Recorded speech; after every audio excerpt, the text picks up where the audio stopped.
Check out the last episode if you missed it, link below.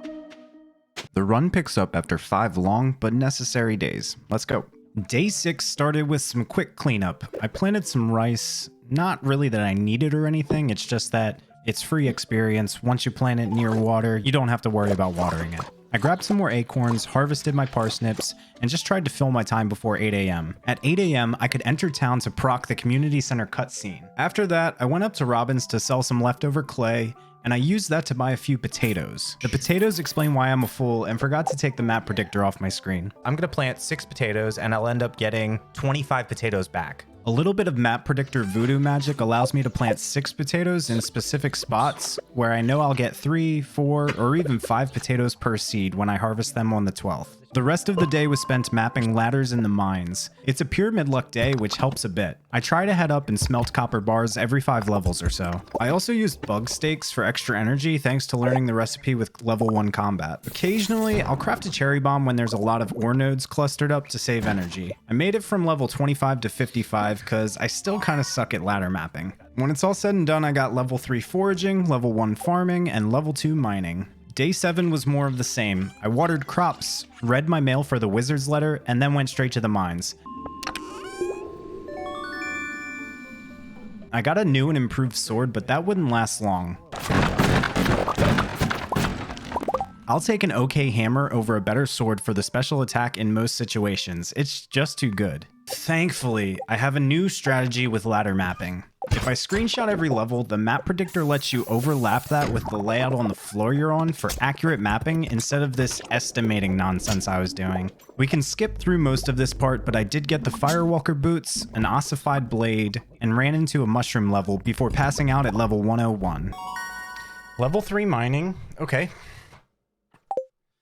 Level 2 combat, okay. Level 4 mining, okay. And that's it. Day 8, and there's no surprises here, heading straight to the mines. I just needed to ladder map to level 115 where I could start my next strat that abuses RNG.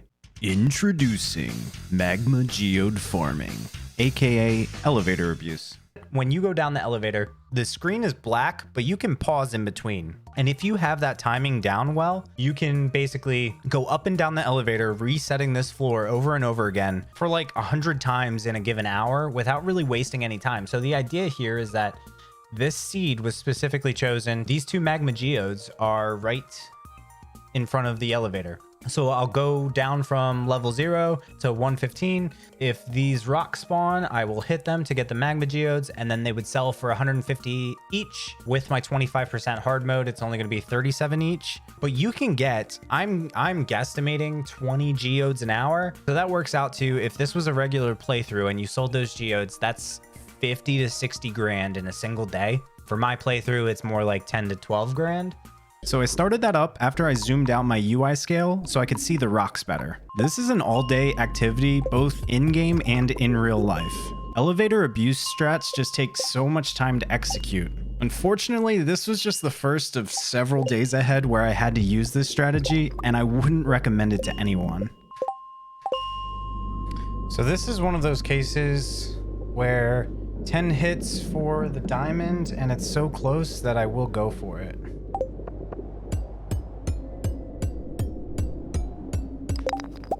That's worth. At some point, I had to turn off my game volume because the dinging back and forth of the elevator was just driving me mad.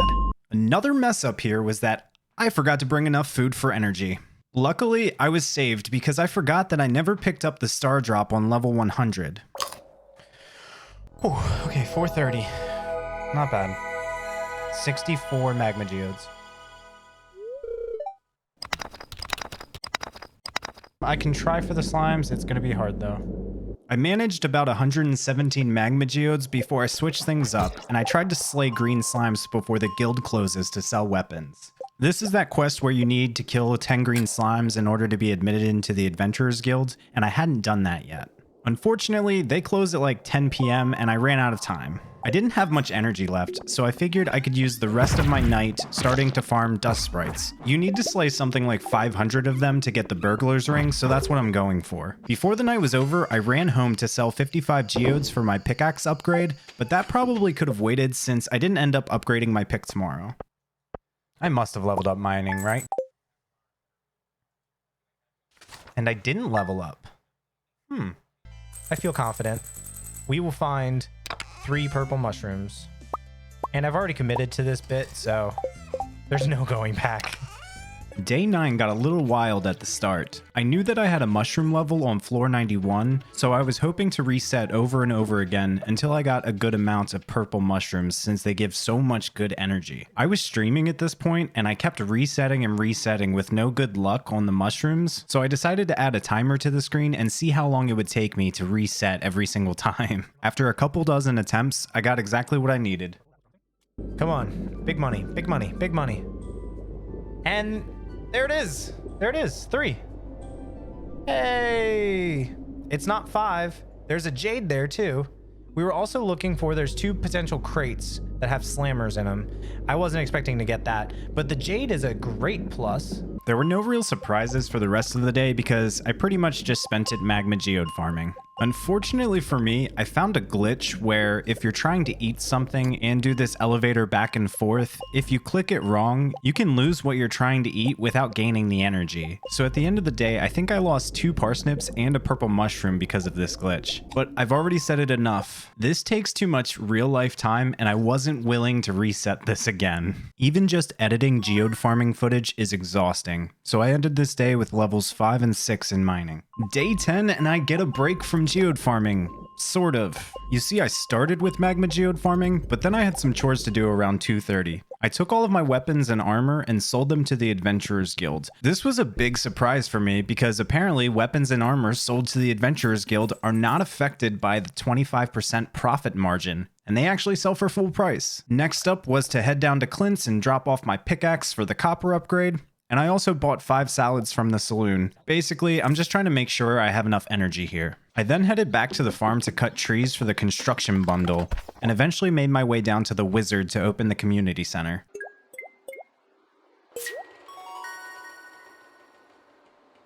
First bundle down. With no pickaxe, I farmed enemies to level up my combat skill and avoid the energy penalty in the morning.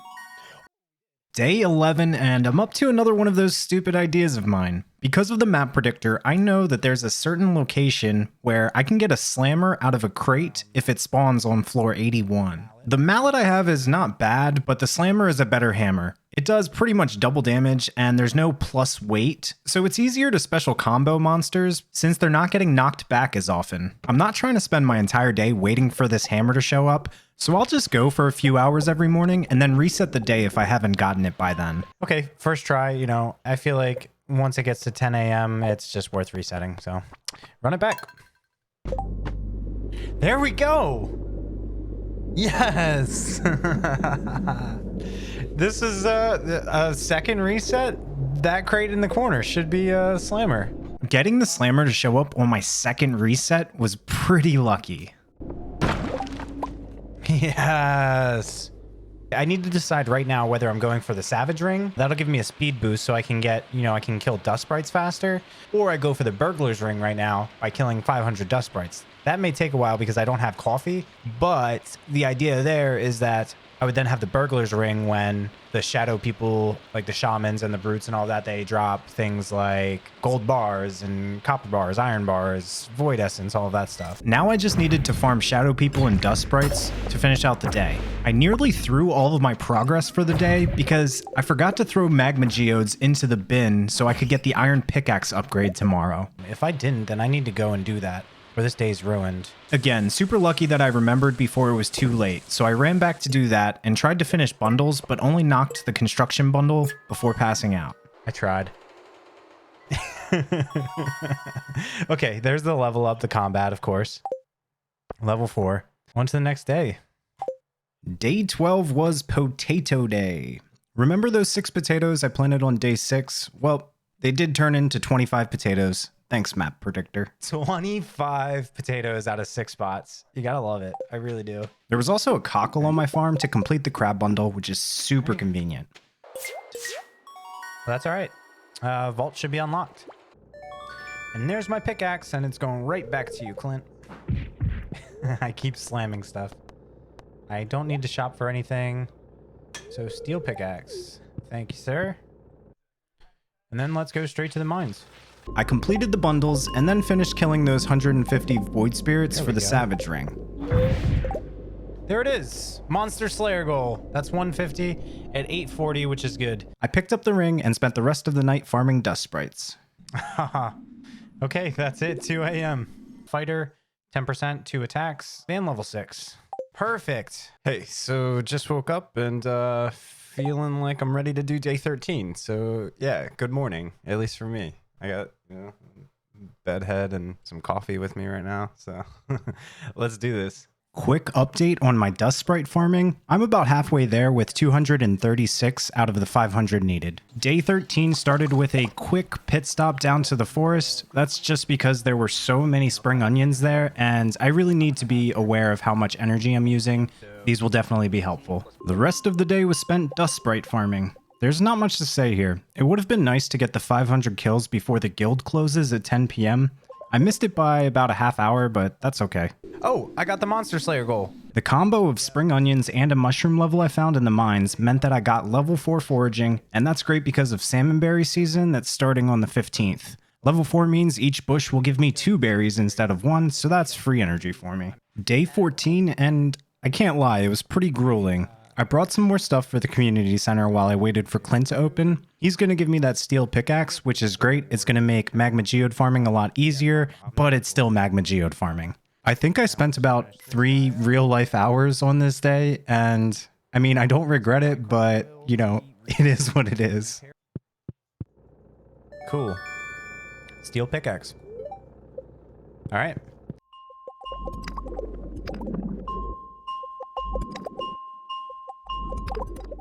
$13,579 is what I made, along with a lot of diamonds. Feeling good about it. What I'm not feeling good about is that I need more magma geode farming. A geode in front of me and I couldn't get it. Let's see what the level's like. Oh, minecarts. Thank you, Junimos, for the minecarts. Level 7 mining. I don't think there should be a level 8, right? There is level 8. Okay. Wow, that's a lot of experience. Day 15, and I feel like this, at the sacrifice of some diamonds, will be the last grind for magma geodes. And that's because basically I have some things to sell on the farm. I have weapons to sell, 657 magma geodes. These 38 diamonds, I will be converting them and trading them at the Desert Trader for, triple shot espresso, but I don't think I need them all. So if they can get me to 42,500 to unlock the vaults completely, then I'd rather do that instead of having to do another day of magma geode farming. Let's talk a little bit about this series before we watch the last of my magma geode farming. I'm really starting to speed things up, and I've covered a lot of the early game strategies that I've wanted to cover. There's definitely a few more things that I think you guys should see, but we're pretty much going to go at warp speed at this point. I really do hope to wrap up all 100 days within 5 episodes total, so I'd say we have 3 or 4 more to go. I'll probably do less face cam, and I've also split my mic audio and my game audio because I think it'll be much easier to edit and just overall a better video in general. So at the end of the day, I needed about 43,000 worth of geodes in order to unlock the vault and make sure I get to the desert. I reached my goal, and at this point, I'm just pretty spent. No more geode farming for me, probably ever. Even though some of this run has been pretty frustrating, I'm very happy with the progress I've made so far. Be sure to subscribe if you want to keep up with this series, or just to follow some of the projects I have planned for the future. That's it for today. I can't believe I got myself into this silly series, but I hope you've enjoyed it so far, and I'll catch up with you in the next one.